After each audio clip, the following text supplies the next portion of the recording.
has arrived. It's true, it's true.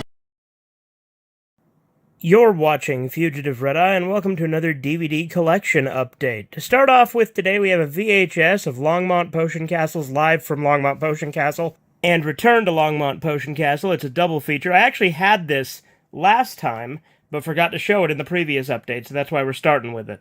Now, this is actually an Australian VHS, so it's PAL, and I don't have a VCR that can play PAL, so at the moment I can't actually watch this. It also comes with this sticker, so that's pretty cool. Next up, we have Shin-Chan, Shiro, and the Coal Town. This is a Nintendo Switch game. I also had this last time, but forgot to show it. This is the collector's edition from Limited Run. This was a Christmas gift that finally arrived, because it was obviously pre-ordered. So here's the box it comes in with inside that box. There's the actual case, the back of the case.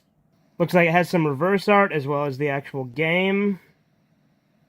Here's the other thing it comes with. I started pulling this one out, but this seems like it's the vinyl, but it doesn't feel like a real vinyl, so I don't know. Might be like a thing to show what it's actually going to look like when I open it up. Now, this is a vinyl. It's just much floppier than I've ever seen a record be. And here's the other little bag of trinkets it comes with. We got a Shin-Chan pin.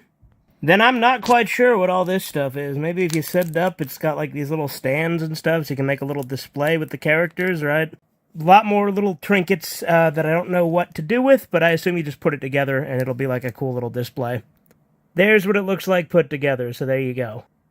Next up, we have Invader Zim Volume 3 Horrible Holiday Cheer. Now, if you've seen my zip-up case video, you know I technically have this set. But having been in the zip-up case for so long, the discs are pretty well scratched up. And I have the Season 1 Amazon print-on-demand, but I don't have Season 2, and they don't make them anymore.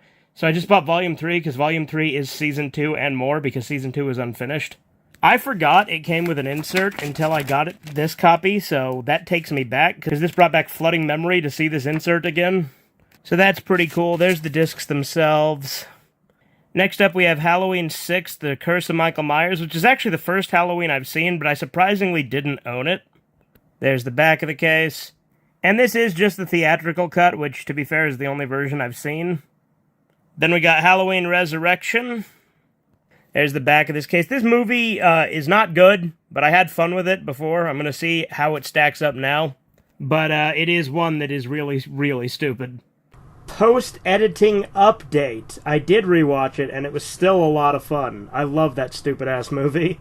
Next up, we have a book. We have Atlas Shrugged, which, if you've been paying attention to me for a while, you know that I have been reading it, quote-unquote, but that's just been listening to it on Audible. I saw it at a thrift store and decided to pick up a physical copy, because why not?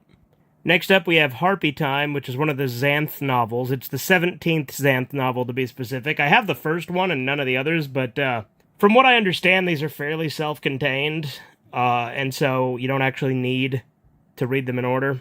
Next up, we have the South Park Season 5 Blu-ray. I did already do a Discs in Depth on this when I first got it. There's the back of the case. There's one of the inner panels.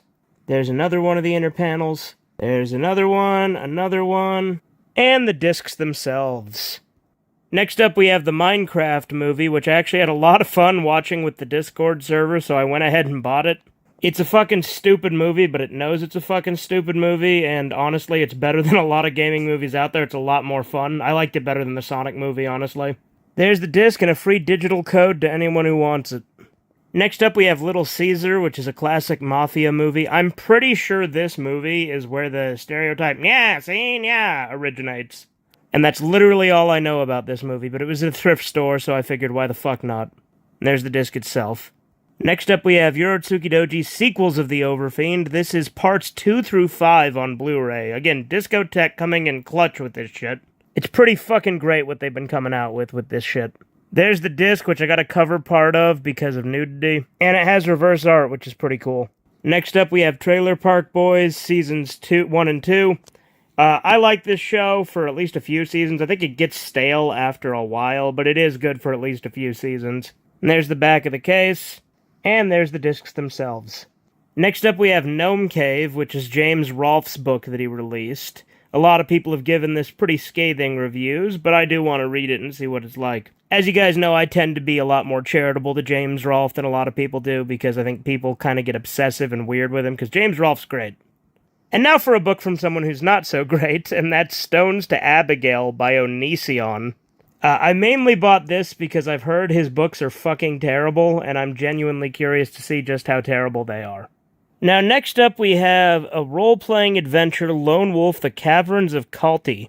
I have no idea what the fuck this is, but I liked the cover, so I thought it was cool. It's like a choose-your-own-adventure thing.